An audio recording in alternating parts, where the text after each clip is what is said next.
Hello mga mare, kamusta? Umulan dito kaninang umaga sa amin at mabuti na lang hindi siya tumagal kasi sabi ko may pasok pa naman tong mga bata. Mahirap naman kasi papasukin ng mga bata kapag malakas ang ulan. Pagkatapos ito namang baby ko maaga nagising, mabuti na lang talaga hindi na siya iyakin. Kapag masarap talaga yung tulog niya, maganda yung gising niya. Kaya ang ginagawa ko dahil hindi pa naman siya gumagapang, iniiwan ko muna siya dito sa kwarto namin para makapaglinis pa ako sa labas. Tapos natatawa pa nga ako kasi yung damit niya inaangat niya na Kita na yung kanyang tiyan.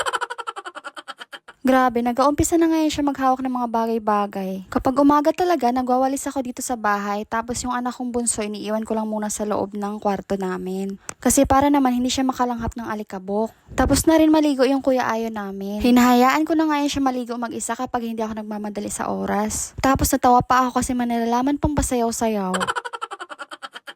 Minsan talaga, good vibes kami sa bahay, pero madalas nag-aaway kami niyan.